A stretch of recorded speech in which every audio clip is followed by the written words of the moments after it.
이 시간 함께 보실 성경 말씀은 신약성경 마태복음 5장 13절부터 16절까지 말씀.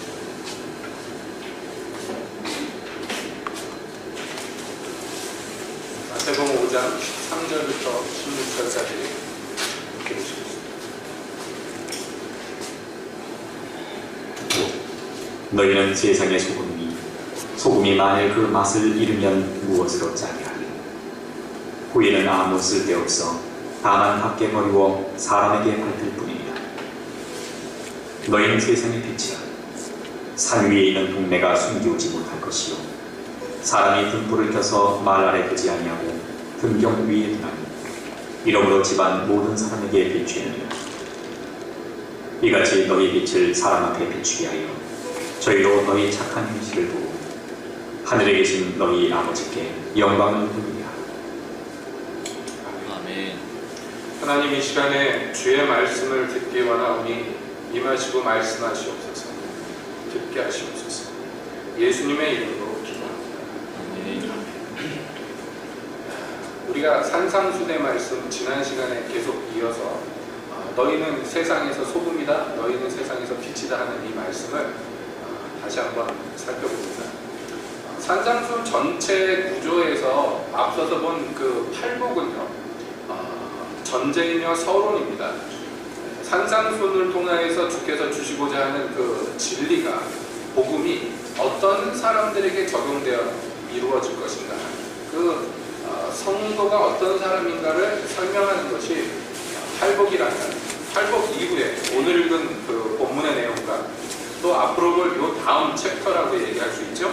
17절부터 20절 이 두 대목은요, 이 교훈에 대한 기초를 우리에게 제시해 줍니다. 그러므로 이 두 단락은 앞으로 주께서 이제 펼쳐나가실 구체적인 교훈에 있어서 굉장히 단단한 밑바탕을 우리에게 제시하는데요. 그런 면에서 이 오늘 읽은 13절부터 16절은요, 굉장히 중요한 이 성도의 삶에 대한 대전제를 보여준다고 할 수가 있겠습니다. 지난 시간에도 우리가 말씀을 나눴습니다만은 우리에게는요, 예수께서 말씀합니다. 너희는 소금이 되라, 너희는 빛이 되라, 이렇게 얘기하지 않습니다. 어떻게 얘기하십니까? 너희는 이미 소금이며 너희는 이미 빛이다 라고 말씀합니다. 그런데 이 소금과 빛인 우리가 그러면 어디에 위치하는가? 예, 세상에 위치한다 그랬어요. 다른 곳에 있는 것 아닙니다. 신앙생활이라는 것은 산속에서 홀로 고고하게 그렇게 지내는 것이 아니라 신앙생활은 이 세상 가운데에서 나타나는 바다 그랬어요. 그래서 이 세상은 어떤 세상입니까? 부패할 수밖에 없는 세상이며 빛이 없는 어둠의 세상이에요. 그래서 주께서 우리를 이 세상에 있게 하셨다. 이렇게 우리가 말씀을 통해서 함께 살펴보았습니다. 그러면서 동시에 예수님은요, 여기에서 굉장히 중요한 두 가지 양상을 우리에게 설명해 줍니다. 첫 번째는요, 비극적인 양상이에요. 그 비극적인 양상이 뭔지 아시겠죠? 소금이 만일 그 맛을 잃으면, 이게 이제 그 비극적인 상황을 예수님이 얘기하시는 거예요. 소금인데, 우리가 소금인데, 팔복에서 묘사한 그 성도는 애초에 세상에서 소금으로 이렇게 지음바되었고 부르시면 되었는데, 이 사람이 만약에 그 짠맛을 내지 못하면 어떻게 되겠는가? 이것은 결론적으로 얘기하면 비극이다. 왜냐하면 바깥에 버리워서 밟힐 뿐이라. 이것은 자기 자신에게도 비극이며 세상에서도 비극이란 말이에요. 왜냐하면 짠맛을 낼 만한 다른 존재가 세상에 존재하지 않기 때문에 오직 유일하게 성도만이, 교회만이 이 세상을 부패해서 건져줄 수 있고 온전하게 만들어줄 수 있는 유일한 소금이에요. 근데 이 소금이 맛을 잃으면 어떻게 돼요? 비극적인 결과는요, 결국에는 세상에게 짓밟히는 교회, 세상에게 밟힐 수밖에 없게 되는 그런 성도의 모습을 예수께서 묘사하신다는 거죠. 이게 이제 비극적인 상황입니다. 우리가 역사 속에서 보면은 아시겠지만은 이렇게 그냥 쓰러져간 교회들이 얼마나 많은가. 참 생각하면 모골이 소멸합니다. 예, 성경에서 나와 있는 그 많은 교회들, 예, 서신서의 대상이었던 그 교회들이 지금 남아있는 교회가 하나도 없어요. 소아시아에 퍼져있던 그 생동력 있게 움직이던 그 교회들이요, 온데간데 교부 시대를 거쳐서 북아프리카 지역에서 아주 흥황되었던 교회들 지금 어디 남아 있습니까? 여러분 그 교회들이 그 유명한 성 어거스틴 같은 유명한 교회 지도자들을 이렇게 배출하였던 국투교회 같은 이집트에 위치했던 그런 교회들, 북아프리카 지역에 그 팽배했던 복음들이 지금 어떻게 됐습니까? 가장 복음에 대적한 적대적인 지역으로 변화되었어요. 소아시아 우리 성경에 나와 있는 그 많은 교회들이 위치했던 터키나 이 지역들이 가장 기독교 인구가 적은 지역이 되어버렸습니다.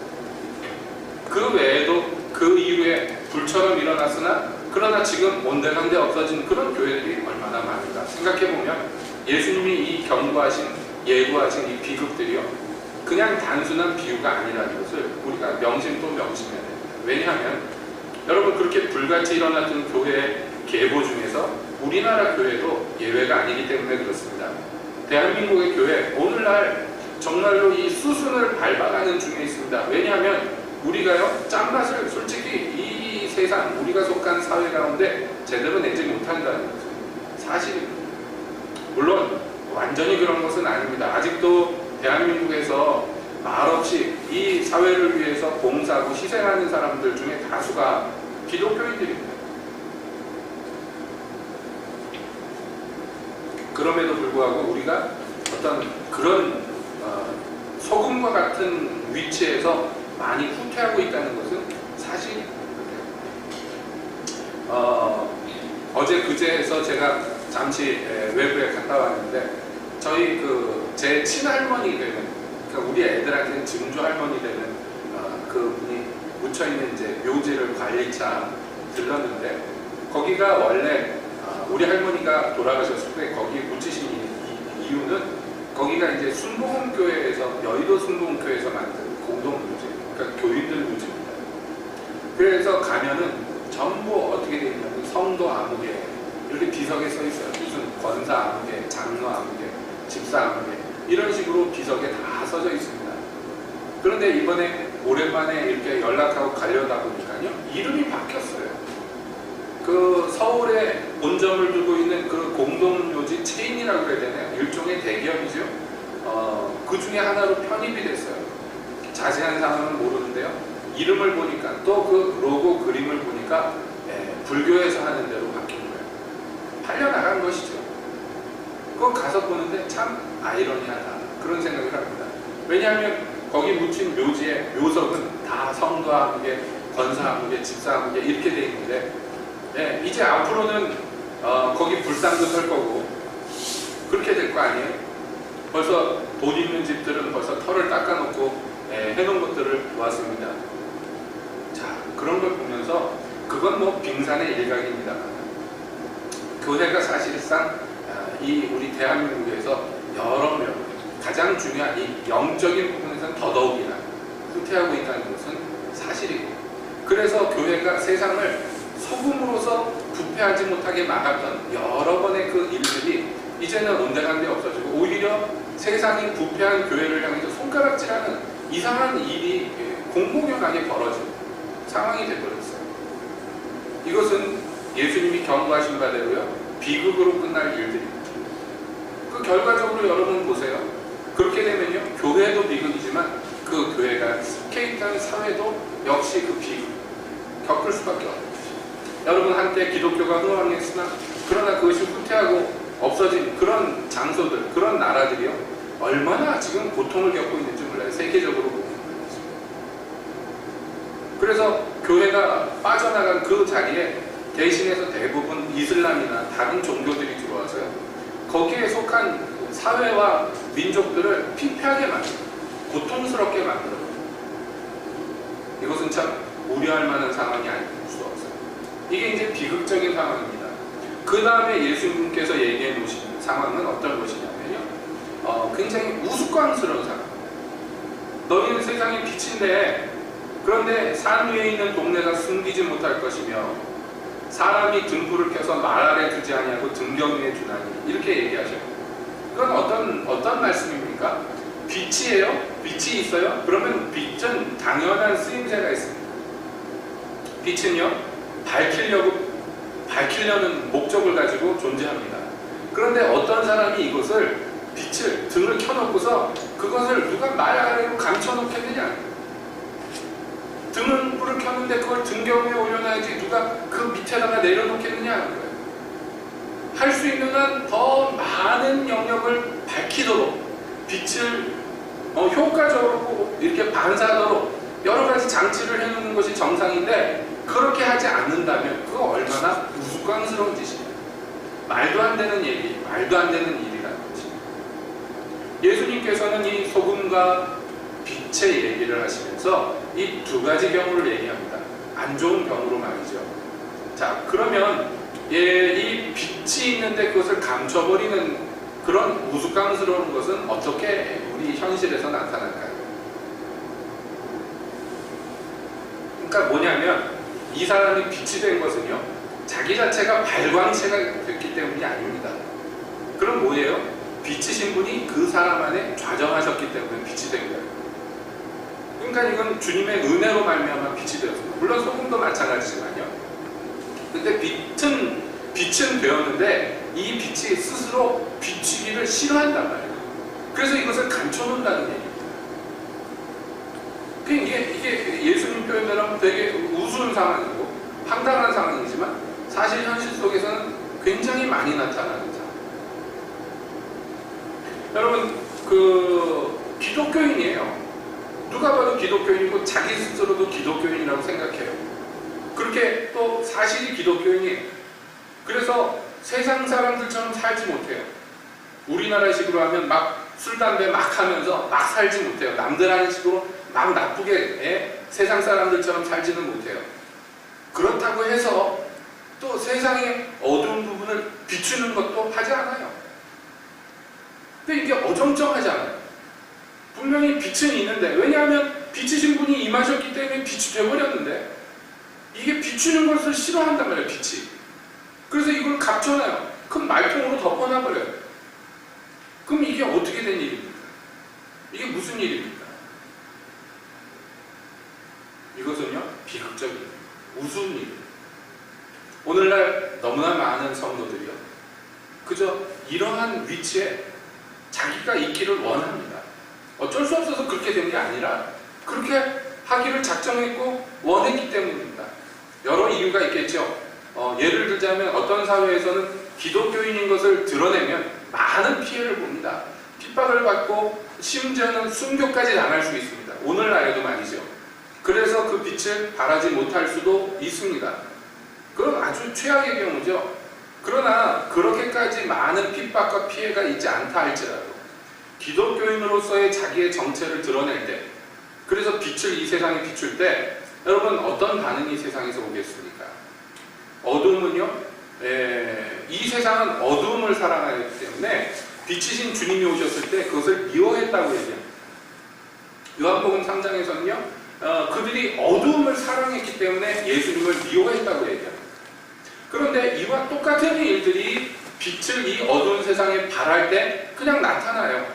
뭐 법적으로 막 감옥에 구속되고 막 이런 것은 아니라 할지라도 어두운 세상에서 우리가 빛으로 드러나면 어두움을 좋아하는 이 세상의 기질 탓에 여러분 그 사람은 세상에서 여러 가지 불편함을 또 손해를 겪을 수밖에 없습니다. 그러니까 애초에 그것을 원하지 않는 것이에요.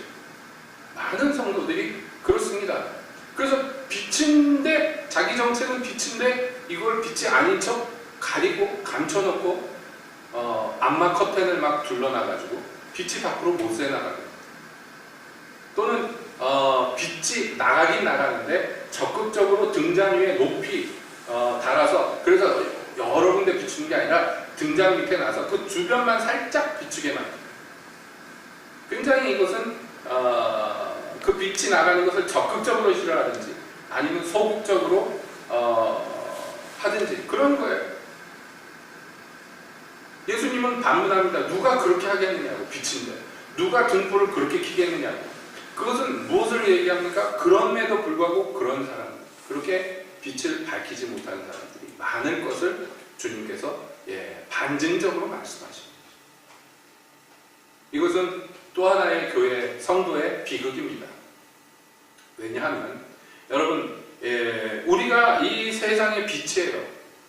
그래서 깜깜한 밤중에 사람들이 어디로 가야 될지 모를 때 산 위의 동네가 그 갈 바를 가르쳐 주는 것처럼 여러분, 우리가 그렇게 빛을 발하야 되는 거지. 이번에 그 묘지에, 할머니 묘지에 가면서 차 타고 가면서 의정부를 지나서 이렇게 포천으로 해서 가는데, 의정부를 통과하면서 운전하다가 제가 옛날 생각이 나서 그런 얘기를 했어요. 예전에 저희 집사람하고 제가 연애할 때 그때 한번 둘이서 데이트 겸 해가지고 거기 할머니 묘지에 갔던 기억이 나서 그 얘기를 했습니다. 시외버스를 몇 번 갈아타고 그 시골 산골짜기에 있어요. 그래가지고 버스 정류장에 내려서 한참을 걸어가지고 그 묘지를 향해 갔는데 일찍 출발했는데도 그 초행길이라 차를 여러 번 갈아타고 뭐 차 시간이 안 맞고 그래서 좀 늦어버린 거예요. 그래서 어스름, 아마 그때가 겨울은 아주 추운 겨울은 아니었지만 해가 좀 일찍 졌던 기억이 나요. 산허리를 돌아가는데 점점 어두워집니다. 그런데요, 놀랍게도 그 산에, 그 뒷산에 뭐 제법 산세가 좀 높은 산인데요, 길을 걷는데요, 그 산 아주 꼭대기는 아닌데 중턱 이상에 조그만 절이 하나 있는 거예요. 근데 그 절 옆에요, 절 규모에 비하면 굉장히 큰 불상이 딱 서 있는데요, 그게 불이 들어오네요. 겨우 해가 지니까. 그러니까요, 정말 산 밑에서 길을 걷는데 그 불상이 얼마나 잘 보이는지. 제가 이 산 위의 동네 얘기를 들으면 자꾸 그 생각이 나요. 교회가, 십자가가 이렇게 빛을 발해야 되는데 그 불상이 떡하고 빛을 발합니다. 근데 이번에 가면서 보니까 여전히 거기에 있더라고요. 여러분, 그건 감추질 못해요. 그렇게 아주 밝게 비치지 않는다 할지라도 작은 등불 하나만 있어도요, 아마 그 시골 살아보신 분들은 알 거예요. 금음날 달도 안 뜨고 구름 껴가지고 별들도 없는 그 깜깜한 밤중에 저 산에 조그만 오막살이만 하나 있어도요, 금세 눈에 띄어요. 거기서 나온 작은 등불 하나만 해도요, 저기 빛이 있구나, 누가 봐도 금세 알 수가 있어요. 여러분, 우리 성도는 이 세상에서 이런 존재예요. 그가 무슨 큰 역사를 하지 않는다 할지라도 그저 있는 것 자체가 그런 빛의 역할을 하게 되는 거죠. 그런데 이것을 적극적으로 감추거나 또는 소극적으로 비추기를 꺼려한다면 여러분, 세상에는 소망이 없는 것입니다. 이 세상에는 소망이 없는 것입니다.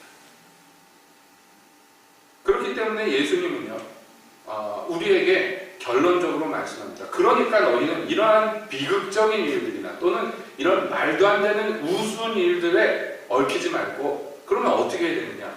6절에 이렇게 얘기하십니다. 이같이, 여기서 이같이는 앞에서 얘기한 것들의 결론이에요. 그러니까 너희는 어떻게 해야 되겠는가? 너희 빛을 사람 앞에 비추라 라고 명령하십니다. 너희 빛을 사람 앞에 비추라고. 예? 이거는 너희는 세상의 빛이다 하는 것을 다시 한번 해석해 주시는 거예요. 이 세상이라는 것이 어떤 것이냐면 사람들, 빛을 모르는 사람들, 빛이 없는 사람들이라고 얘기해요. 빛이 없는 이 사람들에게 너희 빛을 비추라 라고 얘기해요. 그럼 뭐 우리가 이거 듣고요, 그렇구나, 빛을 비춰야 되는구나 하고 끝나면 저 개인적으로도 상당히 섭섭할 것 같습니다. 우리는 여기 잠시 멈춰서 스스로를 돌아봐야 됩니다. 내가 빛을 어떻게 관리하는가? 현재 뚜껑을 덮어놨는가?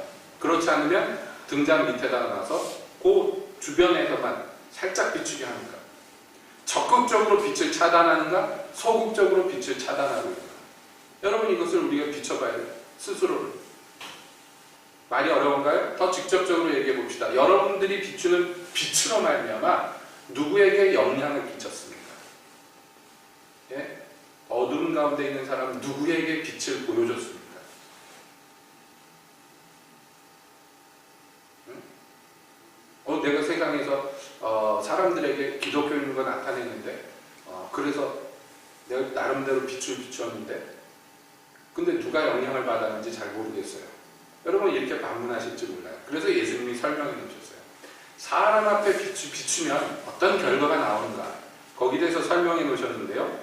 그렇게 빛을 비추면 그 사람들이 너희 착한 행실을 보고 하늘에 계신 너희 아버지께 영광을 돌릴 것이다. 이렇게 말씀합니다. 그러니까 내가 빛을 비추었나 안 비추었나 이것을 가름할 수 있는 기준은요. 뭐냐면 열매입니다. 어떤 열매냐?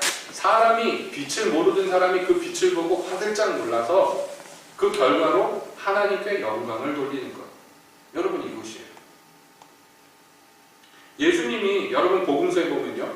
예수님이 어떤 일을 하시고 또는 어떤 말씀을 하시고 어떤 행적을 하셨을 때 그 끝에가 사람들이 놀라고 하나님께 영광을 돌렸다 이런 얘기들 많이 보셨죠. 복음서에서. 예? 그거예요. 그거 예수님이 얘기하시는 게 다른 게 아닙니다. 바로 그런 것입니다. 그러니까 말씀드린 대로 자기가 기독교인인 것도 알고 또 기독교인임을 자처하지만 그러나 빛을 발하지 않는 것. 이건 뭡니까? 경건의 모양은 있으나 경건의 능력이 없는 것이에요. 살았다 하나 이름뿐인 것입니다. 이게 다 성경에서 굉장히 안 좋은 경우에 얘기를 합니다. 그러니까 여러분은 이 빛을 비춰서 얼마나 많은 사람들에게 이 하나님 영광을 돌리게 만들었는가. 자 보세요. 누가 하나님께 영광을 돌립니까? 어떤 사람이? 하나님께 영광을 어떤 사람이 돌린다는 게 도대체 어떤 의미인가요? 여러 가지 의미가 있겠습니다. 여러 가지 의미가 있겠습니다만은 제일 단순하게 얘기하자면 뭐냐면 하나님 모르던 사람들이 하나님 알게 되는 것이에요. 나 때문에. 하나님이 있는지 없는지도 모르는 사람이 하나님께 영광을 돌릴 리가 없고, 그쵸? 그러므로 여러분 어두운 가운데 있던 사람이 우리를 봄으로 말미암아 빛이란 게 뭔가를 알게 되는 거예요. 장님이었던 사람이 눈을 뜨는 것처럼. 이런 일들이 일어나는데 언제 일어나느냐면 너희가 빛을 사람들 앞에 비출 때 일어날 거라고 주님이 분명히 말씀합니다. 저는 능력이 부족해서요. 저는 뭐가 부족해서요. 아니란 말이에요. 이 빛은 애초에 내 것이 아니란 말이에요. 이 빛은요. 비치신 분이 내 안에 거주했기 때문에 일어난 일들입니다. 그 결과입니다. 그러니까 빛을 발한다는 게 딴 게 아니에요. 내 안에 있는 그리스도를 드러나게 하는 거예요. 나타나게 하는 것입니다. 그러니까 하나님께서는 사람들에게 각기 대우하는 게 다릅니다. 기대치가 다르기 때문입니다. 어떤 분이 그런 질문을 했어요. 얼마 전에 했는데 그 사도행전에서 아나니아와 삽비라를 막 그 자리에서 쳐서 막 하나님이 죽여버리셨잖아요. 그거 너무 지나친 거 아닐까? 너무 잔인한 거 아닐까? 하나님이 너무하신 거 아닐까? 고작 거짓말 한 번 했다고 그를 때려잡아. 이렇게까지 질문을 안 했지만 돌려서 말씀하시는 뉘앙스가 그런 거예요. 이해가 안 된다는 거예요. 하나님이. 왜 그렇게 너무 심하게 하는 거 아니냐 하나님이. 그렇잖아요. 뭐 사람을 죽였어요. 뭘 엄청나게 나쁜 짓을 했어요. 왜 아나니아와 삽비라를 그 자리에서 막 죽여버리냐. 여러분은 어떻게 생각하십니까? 뭐 우리가 하나님이 왜 그러셨는지 뭐 모르는 일들도 많이 있어요. 이해가 안 되는 것도 많습니다. 그러나 우리가 먼저 전제해야 되는 건 뭐냐면 하나님은 선하고 좋으신 분이라는 걸 전제합니다. 항상. 그 좋으신 분이 왜 이렇게 생으로 사람을 때려잡으셨을까? 생각해 봅니다. 여러분 그런데 하나님께서 이 즉각 어떤 사람을 막 쳐가지고 막 벌 주고 그러는 경우가 생각보다 그렇게 많지 않아요. 왜냐하면 하나님이 그렇게 나를 세워서 사람들에게 이렇게 그 저울질을 하려고 그러면 살아있을 인간이 없기 때문에 하나님은 그저 자비와 긍휼이 하나님입니다. 기본적으로.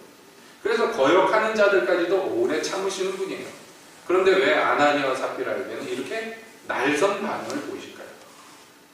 사도 바울이 복음을 전하는데 바예수라는 박수가 아니죠. 엘루마죠. 박수 엘루마가 막 복음을 방해했더니 그에게 벌을 즉각 내렸는데 고작 그 벌이요 눈이 머는 거예요.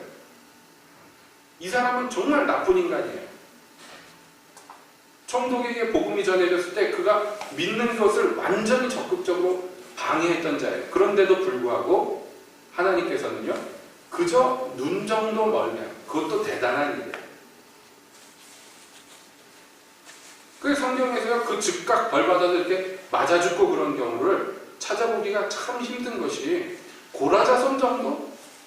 얼핏 눈에 띄는 것이 그런 것입니다. 그런데 그보다 훨씬 악한 짓을 하는 것 같은 사람들이 오래 사는 경우를 많이 봐요. 그 즉시로 죽지 않고.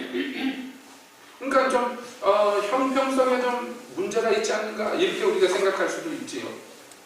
다시 말씀드립니다. 하나님은요, 기본적으로 아주 선량하신 분이고 기본적으로 오래 참으시는 분이에요. 그래서 우리가 그 자비와 긍휼 때문에 오늘 죽지 않고 사는 것입니다. 그럼에도 불구하고 때때로 하나님께서 굉장히 즉각적으로 반응하실 때가 있어요. 성경에서 보자면 아나니와 삽비라 같은 경우, 또 우리가 교회사에 보면 이런 경우가 드물지만 없지는 않았습니다. 그런데 그런 일들, 즉 막 거역하는 자가 그 자리에서 막 팍팍 죽어서 넘어가고 이런 일들은 대부분 언제 일어나느냐 하면 아주 큰 부흥의 그 중심에서 그런 일들이 일어납니다. 많지는 않지만. 그러니까 제가 지금 말씀드리고자 하는 것은 왜 하나님께서 그렇게 아나니아와 삽비라에게만 특별하게 이렇게 즉각적인 심판을 내리셨을까? 이것을 우리가 잘 이해해야 된다. 그러니까 심지어는 예수님을 모함하고 예수님을 핍박하고 예수님을 십자가에 못 박은 자들조차도 그 자리에서 안 죽이셨어요. 하나님은. 벼락을 때려서 다 몰살을 시켜 마땅한 인간들조차도 예수님이 참아주셨고 예수님이 오히려 그들의 용서를 하나님께 구하셨습니다. 저들을 용서해달라고. 그러니까 이 용서를 구한 이유는 뭐냐? 그 사람들이 자기들이 하는 짓을 몰라요. 뭔지 모릅니다. 이 세상 죄인들이 다 죽어 넘어가지 않고 심판에 즉각 사형당하지 않는 이유는 첫 번째, 이들이 죄가 뭔지를 몰라요. 죄가 뭔지도 의가 뭔지도 몰라요. 그냥 자기 본성을 따라 행하기 때문입니다. 그거 다 죽여버리려면. 물론 하나님이 견디다 못해서 노아 홍수와 같은 심판, 세계적인 심판을 일으키십니다. 또 앞으로 예수님이 다시 오실 때 마지막 날 그런 심판이 있을 것입니다만은, 그러나 그때까지는 하나님이 오래 죄인들을 참아주시다. 그러나 이 죄인들하고 전혀 다른 반응이 일어나는 사람들이 있어요. 그 사람들은 어떤 사람들입니까? 단적으로 얘기하면 이런 사람들이에요. 성경에서 묘사하기를 그들이 예수 그리스도의 은혜를 맛보았고 성령에 참여한 바 되었고 복음이 무엇인지 다 알고 또 어떤 사람들보다도 성령의 큰 은혜를 체험했어요. 하나님이 어떤 분이신지 누구보다도 더 잘 알아요. 바로 예루살렘 교회에 있던 어떤 사람들처럼. 성령이 불같은 모습으로 그들 머리에 임하셨고 급하고 강한 바람처럼 그들에게 임하셨습니다. 성령께서 지진을 일으켜서 그 예배당에 모여 기도하는 사람들을 충만케 했던 그런 교회. 하나님의 성령이 매일매일 직접 역사하시고 그래서 하나님이 누구신지 누구보다도 더 잘 알며 하나님을 체험했는데 성령이 어떤 분이신지 누구보다도 더 잘 아는 무리들 중에 하나가 아나니아와 삽비라였어요. 그러므로 그들이 하나님을 두려워하지 않고 성령을 속이는 것은요, 일반 죄인들이 죄를 범한 것하고는 격이 다른 죄예요. 그거야말로 죽어 마땅한 죄예요. 저는 이 얘기를 왜 하냐면 하나님이 사람들을 대하실 때에 그 사람에 걸맞도록 대하신다는 것입니다. 자, 그러니까 오늘 본문의 말씀의 이치를 우리가 여기서 깨달아야 돼요. 뭐냐? 자기가 비친 것도 알고 주님의 빛을 체험하였고 주님의 빛을 충분히 맛본 사람은 주님이 요구하시는 게 다르단 말이에요. 빛이 뭔지 어둠이 뭔지도 모르는 수많은 사람들에게는 이런 얘기 하지도 않으셔요. 그러나 그리스도의 빛 가운데 들어가서 그 빛이 무엇인지 경험한 사람들, 그것을 현재 누리고 있는 이 사람들을 만약에 고의적으로 그 빛을 감추거나 숨기거나 할 때, 예? 주님께서 어떻게 반응하실 건가? 이렇게 생각해 봐야 돼요.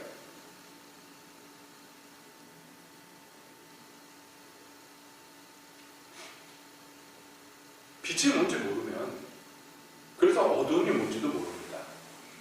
그러나 빛이 어떤 곳에 비추게 되면 금세 알게 됩니다. 무엇이 어둠이고 무엇이 빛이.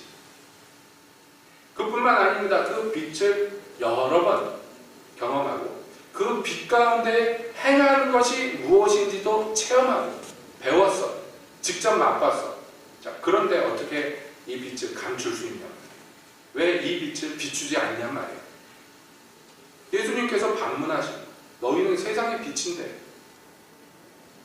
왜 그 빛을 비춰서 사람들에게 어둠에서 나오게 만들고 결국엔 그 사람들조차도 하나님께 영광을 돌리는 사람으로 왜 만들지 않느냐고. 주님은 그렇게 우리에게 방문하시는 것입니다. 여러분, 앞서서 주님이요, 나 때문에 너희를 세상이 미워하고 모함하고 너희를 핍박할 때 너희가 즐거워하고 기뻐해야 돼. 왜냐하면 너희 전에 있던 선지자들을 그들이 이렇게 핍박했어 라고 말씀하신 거로 말미암아 우리 성도를, 그래서 팔복에 근거한 삶을 사는 사람들을 뭐라고 부르시는 거나 마찬가지냐면 선지자라고 부르신 거나 마찬가지예요. 그렇죠? 근데 이 선지자라는 사람들은요, 그 하나님으로부터 받는 사명이나 또 여러 가지 능력이나 다르지만 특별히 이 선지자들에게 기대하는 것이 다르단 말이에요. 하나님이. 여러분, 아무한테나 그렇게 하지 않으세요. 여러분, 에스겔 선지자를 하나님이 부르셨어요. 그래서 그가 이스라엘과 유다의 심판의 어떤 모형으로서 사람들 앞에서 나타나게 하기 위해서 이쪽 한쪽으로 누워가지고 몇백 일씩 지내게 만드셨어요. 뿐만 아닙니다. 주님이 어느 날 그를 불러서 엄히 말씀하시는데, 내가 내일 내 눈에 보기 좋아하는 것, 내 마음에 사랑하는 것을 가져갈 텐데 너는 울지도 슬퍼하지도 말라. 그리고 났는데 그날 저녁에 자기 부인이 죽었어요. 그래서 그가 울지도 않고 슬퍼하지도 않고 그 아내를 장례를 치렀어요. 사람들이 물어봅니다. 아니, 왜 평생에 사랑하던 아내가 죽었는데 그 눈 하나 깜짝 안 하느냐고, 당신. 그것이 앞으로 임할 이스라엘에 대한 심판의 징조예요. 너무나 많은 사람들이 죽어나갈 거기 때문에 가족 죽는 걸로 슬퍼하지도 못하는 그런 처지에 떨어질 이스라엘에 대한 모형으로서 주님이 먼저 경고의 말씀으로서 에스겔의 삶 가운데 실제로 그런 일들이 일어나게 만듭니다. 그런데요, 여러분, 이거 누가 견디겠습니까? 이런 일들을. 네. 이거 아무나 견디겠냔 말이에요. 이거 견딜 수 있겠어요? 여러분 같으면? 그러니까 견디지 못할 사람들한테는 아예 그런 거 언급도 하지 않으셔요. 근데 에스겔에는 왜 그렇게 얘기할 수 있었느냐면, 에스겔은요, 영광 중에 하나님의 보좌를 본 사람이에요. 에스겔은요.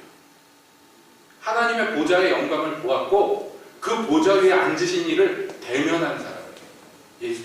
에스겔은요. 그러니까 그에게 기대하는 것, 요구하는 게 수준이 다른 거예요. 하나님 입장에서. 그는 사람들이 알지 못하는 비밀을 맛본 사람이에요. 성령이 그의 머리털을 움켜잡고 그를 높은 곳으로 인도해서 주님의 집으로 이끌어서 거기에 임하시는, 사람이 감당할 수 없는 영광 중에 임하시는 그 하나님의 보좌와 그 위에 앉으신 이의 영광을 보게 했어요. 그러니까요, 주님께서 기대하는 게 달라요. 여러분, 모세는 무리가물에서 한 번 백성들에게 분노해서, 정말 평생에 한 번 백성들에게 분노했는데, 하나님, 너 그때 내 영광을 가렸으니까 너는 가나안 땅 못 들어간다. 모세 입장에서는 그것이 120년 동안 소망하던 일인데. 왜 그럽니까? 예? 모세는요, 하나님이 친구처럼, 친구와 친구가 얼굴을 맞대는 것 같이 그 얼굴을 보여주신 사람. 모세는 그러면 안 돼요. 하나님을 너무나 잘 알기 때문에 하나님의 영광을 그렇게 가리면 안 된다. 그러니까 일반 백성들에게 요구하는 것과 모세에게 요구하는 건 완전히 다른 거예요. 그러니까 선지자라고 불리는 것은 어떤 종류의 사람들인지 아시겠습니까? 선지자라는 것은 먼저 본 사람, 먼저 안 사람이에요. 그건 누구보다도 먼저. 세상엔 어둠이 가득하고 세상은 빛을 모를 때 그 사람에게는 특별히 주님께서 은혜를 베푸셔서 빛을 보게 하였고 빛을 맛보게 했어요. 경험하게 했습니다. 그러니까 그 사람을 선지자로 대우하는 것이고 그들에게는 요구하는 게 다를 수밖에 없어요. 여러분, 그 요구가 지금 누구도 아닌 나에게 지금 주님께서 말씀하시는 요구입니다. 그러니까 생각이 달라져야 돼요, 여러분. 행동이 달라져야 됩니다.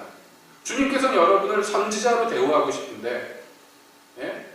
여러분은 뒤로 물러서서 구경꾼으로 남기를 원한다면 이건 얘기가 이상해지는 거예요. 이건. 주님은 여러분을 뽑아서 주전 선수로 경기에 투입하기를 원하는데 나는 그냥 관중석에 계속 앉아 있을래요. 그런다면 이건 경기 자체가 안 되는 거예요.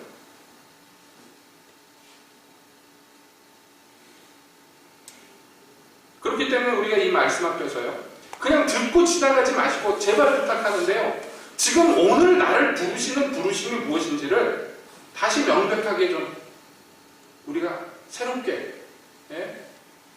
합시다. 제가 감히 이런 말씀드려서 하나님 앞에서 죄송하지만 감히 말씀드릴게요. 하나님께서 여러분에게 기대하시는 바가 특별하단 말이에요. 특별합니다. 그거를 자각을 해야 돼요. 관중으로 계속 남고 싶습니까? 부담 없이 그저 뒤에서 이겨라 이겨라 우리 편 잘한다 아우 저 헛발질하네 나 같으면 그냥 골을 넣을 텐데 그렇게 그냥 뒤에서 욕이나 하고 또는 칭찬이나 하고 그러고 넘어가고 싶습니까? 여러분 하나밖에 없는 인생 이제 살아봐야 몇십 년 더 못 살 인생 그렇게 그냥 지날 것 여러분 어떻습니까? 모르겠어요. 이런 말씀 드리면 여러분들이 부담을 더 갖게 될지 모르지만 이거는 특별한 게 아니라 그냥 기독교인에게는 그 빛을 맛본 사람들에게는 지극히 당연한 것이에요. 제가 설교를 준비하다가 옛날에 생각이 났어요. 대학교를 졸업하고 이제 하나님의 일 막 하다가 다 그만둔 그 상태에서 제가 그 당시에 간판 일을 한다고 간판집을 다니고 있으니까 누가 봐도 이상하잖아요. 그래서 저희 그 외삼촌 오셔서 명절날인가 뭐 그래서 식구들 모였을 때인 것 같아요. 저한테 진지하게 그런 얘기를 하시고 너 그렇게 세월을 보내도 되겠냐? 그러면서 이제 당신께서 이렇게 저렇게 청탁을 넣어가지고 됐으니까 그 현대자동차에 입사를 해라. 저희 그 큰외삼촌 되시는 분이 그 당시에 큰 일간지에 편집국장 하던 분이니까 발이 넓어요. 그러니까 조카가 그렇게 노가다 한다고 돌아다니니까 황당하니까 그 어디 번듯한 직장이라도 잡아야 되지 않겠는가. 그래서 내가 부탁은 해놨지만 너 거기 시험 쳐야 된다. 막 그러면서 이제 말하자면 특채로 들어가라는 이제 얘기를 하시는데 제가 거절을 했어요. 그럴 수 없다고. 근데 사실 왜 거절을 했냐면 이런저런 얘기를 했지만 제 마음 가운데 계속 무슨 생각이 있었냐면 나는 그런 데 묶이면 안 된다. 그런 생각이 있어요. 직장생활을 하고 장사를 하면서 가정을 꾸리고 있는데 저희 어머니가 진지하게 그 당시에 그 임대 아파트 하나 그 분양받아야 되지 않겠니. 그래서 그 옛날에는 그 아파트 들어가려면 무슨 통장이 있었잖아요. 청약 통장인가요? 그걸 제 이름으로 만드셔가지고 그래서 그 순위가 있는데 상당히 그 순위가 높았어요. 그래서 아파트를 네가 저기 임대 아파트 어디 나왔는데 거기 들어가서 이제 임대로 있으면 돈이 적게 되니까 그 분양받아가지고 거기서 좀 번듯하게 살아야 되지 않을까. 근데 제가 안 된다고 그랬어요. 그 왜 안 되냐? 그래서 제가 어디 하나 묶여 있으면 안 된다. 웃기는 얘기죠. 왜냐하면 사역을 그만둔 지 오래되었고 현재 막 장사하고 이런 거 하면서 살면서도 제 마음에 항상 무슨 생각이 있었냐면 어디 묶여 있으면 안 된다. 그런 생각이 있었어요. 왜냐하면 하나님이 부르시면 언제라도 이 모든 걸 다 털어버리고 거기 가야 된다는 마음이 있었어요. 지금 생각해보면 그 20대 때 왜 그런 생각을 하고 살았을까 생각을 해보면 그러니까 제가 실제로는 사역을 하지 않음에도 불구하고 제 마음 가운데 소망이 있었는데 뭐냐면 내가 하나님께 좀 부르시기만 부르신다면 쓰임을 받아야 되는데 근데 하나님이 언제 어떻게 부르실지 모르니까 최소한 그거 방해되는 것은 하지 말아야 되겠다 하는 마음이 항상 있었어요. 근데 그거 나중에 하나님이 언제 부르시냐면 그 마음도 없어졌을 때 부르십니다. 그 마음도 없어져서 아파트 분양도 받고 중도금도 치르고 막 그럴 때 이제 뭐 날 부르시겠어요? 뭐 세월이 이렇게 지났는데 라고 했을 때 그동안 뭐 이렇게 저렇게 배워왔던 거 다 까먹고 돌대가리 됐을 때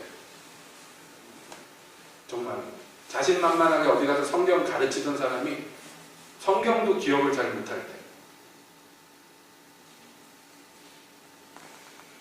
그러나 분명히 기억하는 것은 그 전에 이 제 마음 가운데 나는 이 모든 게 부업이야 라는 생각이 항상 하나님 위해서 내 인생을 써야 돼. 언제라도 부르시면 뛰쳐나가야 돼. 그래서 준비되어 있어야 돼. 라는 생각을 항상 하고 있었어요. 그래서 신앙서적도 뭐 아무것도 안 하면서 신앙서적도 꾸준히 사서 읽고요. 뭐 이렇게 저렇게 하면서 여러 가지 생각을 많이 했었습니다. 세월이 지나고 다 잊었었는데 설교를 준비하다 보니까 주님께서 생각나게 하셨는지 또 기억이 나면서 그랬었지. 그런 생각이 들어요. 뭘 하지를 않더라도 여러분 우리가 자기 처지를 깨달아야 되는데 우리는 이 땅에 소금이며 빛입니다. 또 괜히 우리를 그렇게 만들어 놓은 게 아니라 쓰려고 만들어 놓은 거예요. 하나님 쓰려고. 그렇죠? 그러니까 여러분 빛을 그러면 발하려면 뭘 해야 되는가? 지난 시간에 잠깐 언급을 했는데 지금은 뭐 스위치만 올리면 불이 막 이렇게 라이트가 들어오니까 우리가 잘 피부로 못 느낍니다만 그 전까지 오랜 세월 동안 에디슨이 100여 년으로 발명하기 전까지 오랜 세월 동안 인류에게 빛이라는 것은 늘 일정했어요. 촛불이나 등불이나 마찬가지입니다. 연료가 있고 심지가 있어야지 이게 불빛이 되는 거예요. 항상 뭔가 타는 매개체가 있고 태우는 연료가 이게 합쳐졌을 때 그게 불이 되는 거예요. 항상 이건 일정했습니다. 그러니까 주님이 여기서 등불로 우리를 예로 든 것이 아주 적절한데 제 어렸을 때만 해도 동네에 시골 그 할머니 댁에 가서 살 때 기억이 나는데요. 전기가 잘 들어온 집이 거의 없었어요. 아주 부잣집이나 전기불이 있었고 전기가 들어온 집에도요. 그 집 안에 전구라고 뭐 한두 개밖에 없었어요. 그러니까 사람 사는 방에는 뭐 전구를 좀 산다 그러면 켰고요. 안 그러고 시골집들 대부분 그 호롱불 켰습니다. 제가 아직도 기억이 나요. 그래서 호롱불이 어떻게 생긴지 여러분 아시죠? 아마 여기 저 김영미 집사님이나 남은정 집사님은 아실 거예요. 그죠? 몰라요? 전기 들어오는 데 살았어요? 이거 백열등. 이거 백열등 전에 이렇게 하얗게 생겨가지고 심지어 이렇게 나와 있는 거 있잖아요. 그거 불 붙여서 등 이렇게 길다랗게 해서 얹어놓는데 그 위에 얹어놨었잖아요. 기억 안 나요? 그리고 정국준 집사님은 아시나요? 그리고 이제 외양간 같은 데 가면 좀 창고 같은 데 널찍한 데 가면 난폭불이라고 해서 램프를 달아놨던 기억이 나요. 램프라 그래서 호리병처럼 생긴 그 유리 투명한 거 돼 있고 밑에 이렇게 기름 넣는 거 들어있는 거 이렇게 위에다 얹어놨던 기억이 납니다. 걸어놨던 기억이. 근데 이것도요, 불 켜려면 아주 기술이 필요해가지고 저 같은 어린애들한테 어른이 아예 맡기지도 않았어요. 불 낼까봐. 근데요, 이거 할 때 항상 신경 썼던 게 뭐냐면 제가 옆에서 보면요. 심지가 타다가 이게 끄름이 나기 시작하면 빨리 그거를 심지 끝에를 잘라줘야 돼요. 그렇지 않고 끄름이 계속 나면 어떻게 되느냐면 끄름이 나는데 계속 켜놓으면요. 그 등 유리로 된데 안에가 끄름이 까맣게 돼가지고 빛이 하나도 안 비쳐요. 냄새도 무지하게 나지만. 그러니까 이거 항상 관리하면서 끄름 생기려고 그러면은 그 끝에 그 연료를 빨아들이지 못하게 된 부분들, 고기를 잘라내고 그 다음에 심지를 좀 뽑아내고 이런 것들을 했습니다. 또 제가 어렸을 때 그 밥해 먹을 때 풍로 같은 것도 오래 태우면 이 심지 끝에를 가위로 잘라주고 그랬어요. 그러면 불이 약해지긴 했지만 끄름이 안 생기니까. 그것도 자르다가 점점 짧아지면은 이 동네에서 지나다니면서 심지 가는 아저씨들이 있었어요. 그럼 불러다가 그 심지 갈고 그랬던 기억이 납니다. 그러니까 제 말씀은 뭐냐면 이 등불을 비추기 위해서 중요한 요소가 뭐냐면 심지와 기름이에요. 우리는 마치 무엇과 같은 존재냐면 우리는 심지 같은 존재입니다. 이 등불에 있어서요. 내가 타야 돼. 내가 불이 붙어 있어야 돼. 기본적으로. 그런데 심지가 있는데 기름이 없으면 이거 어떻게 됩니까? 심지가 홀랑 타버리면 없어져요. 그냥. 끝이에요. 그렇죠? 램프가 잘 이해가 안 되시면 촛불을 생각해 보세요. 양초. 양초 가운데 실이 들어있는 게 그 심지잖아요. 그 심지가 탑니다. 근데 심지가 타버리면, 심지가 홀라당 타버리면 이 불은 더 이상 못 붙어. 그러니까 어떻게 해야 되는 거예요? 기름이 그 심지를 타고 올라가서 기름이 계속 공급이 돼야지 이 불이 점점 활활 밝게 타오르는 것이에요. 그러니까 우리가 심지와 같은 존재고 우리에게는 무엇이 공급돼야 되느냐면 기름이 공급돼야 돼요. 그러니까 열처녀 비유에도 나오지만 지혜로운 다섯과 미련한 다섯이 다 등을 갖고 있습니다. 다시 말하면 심지를 갖고 있어요. 근데 문제는 뭐냐면 미련한 다섯은 기름이 없었어.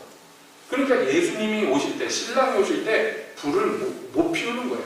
일어나서 빛을 발해야 되는데 빛을 발할 모든 걸 다 갖추고 있는데 딱 한 가지 기름이 없으니까 빛을 발하고 싶지만 못 발해요. 발하고 싶은 마음이 있어도 빛을 못 발하는 이 최악의 경우가 바로 기름이 떨어진 경우입니다. 그렇기 때문에 지혜로운 다섯은요, 기름을 준비하고 있었어요. 언제라도 신랑이 오면 그 밤을 밝힐 수 있는 등이 될 수 있는 그 기름이 있었단 말이에요. 그러니까 결국에는요, 우리가 예수님 다시 오시는 길을 예비하는 자들로서 이 밤에 캄캄한 어둠 같은 세상을 밝히는 존재로서 일어나서 빛을 발하여서 그 빛을 보고 세상의 모든 민족들이 다 우리에게 나와서 주님께 영광을 돌리는 그런 역할로 우리가 부르심을 받았는데 여기에서 지극히 중요한 것이 뭐냐? 내가 거듭난 기독교인을 할지인데 나는 이미 영적으로 심지입니다. 주님이 그렇게 만드셨단 말이에요. 그러니까 나한테는 뭐예요? 계속해서 기름이 공급이 돼야 돼요. 기름은 다른 데서 오지 않습니다.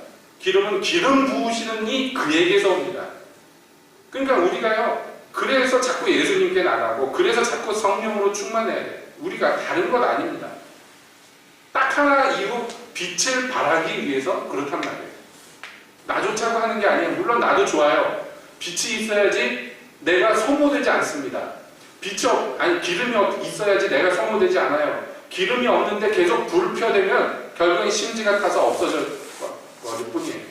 자기 열심을 가지고 뭔가 하나님의 의를 이루려고 그래서 내 선한 행실을 보고 하나님께 영광을 돌리고자 하는 자들은 다 뭐냐면 기름 없는 등과 같아요.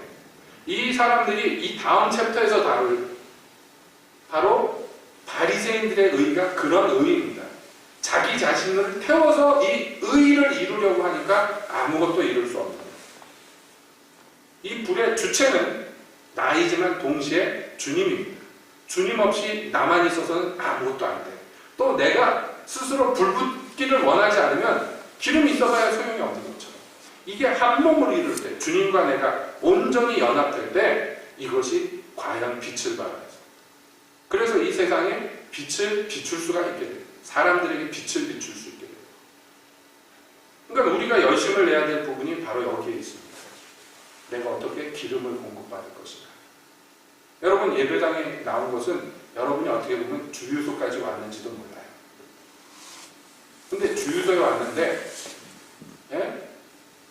기름을 연료탱크에 안 넣으면 주유소 100번 왔다 갔다 해봐야 소용이 없잖아요. 그래서 한 번 왔더라도 거기서 기름을 받아가야 돼. 그래야지 여러분들이 뭔가 운동하고 역사할 수 있단 말이죠. 그러니까 자꾸 주님 앞에 나와야 돼요. 계속해서 주님께 열심을 내고 나와야 돼요. 우리에게는 이것이 생사가 달린 문제입니다. 여러분, 기름 없으면 어떻게 됩니까? 글쎄, 모양은 아무리 그럴듯한 등이라도 이거 쓸모없는 등이란 말이에요. 기름 없는데. 뭐에다 쓸 겁니까? 기름 없는데. 우리 뒤에 저 히터 있잖아요. 돈풍기. 한 번 되면 뜨겁잖아요. 바람이 팍팍 나오잖아요. 근데 저거 비싸게 돈 주고 샀는데 기름 없으면 저거 무용지물이에요. 기름 없으면 아무 데도 못 써요. 뭐에다 쓸 거예요? 자리만 차지하지. 여러분, 우리가 딱 그렇습니다. 우리가 소금이고 빛인데요. 이거 짜게 하고 빛을 발하지 않으면, 그러기 위해서 주님이라는 이 예수라는 이 기름이 가득해 있지 않으면 이거 아무 무용지물이에요. 그래서 바깥에 버려서 발빛뿐이에요. 뭐 어디다 쓸 데가 없는 거예요. 아무데도. 한 군데도. 그러니까 제일 문제가 어떤 기독교인이냐? 경건의 모양은 있는데 경건의 능력이 없다. 모양은 기독교인이고 불을 붙이면 딱 타오를 것 같은데, 그런데 능력, 즉 기름이 없어요. 이 사람은 무용지물이라는 거예요. 그러므로 여러분들께 다시 한번 당부합니다. 우리 주님께 나아가서 간절한 마음으로 입을 벌리고 주님을 구하고 예수님을 찾으세요. 그래서 예수님으로 공급받으세요. 내일 말고 모레 말고 다음 주쯤 말고 오늘 말이에요. 오늘. 그러지 않으면 여러분 쓸모가 없어요. 주님 앞에서. 아무짝에도 우리가 그렇게 되지는 맙시다. 기도하겠습니다.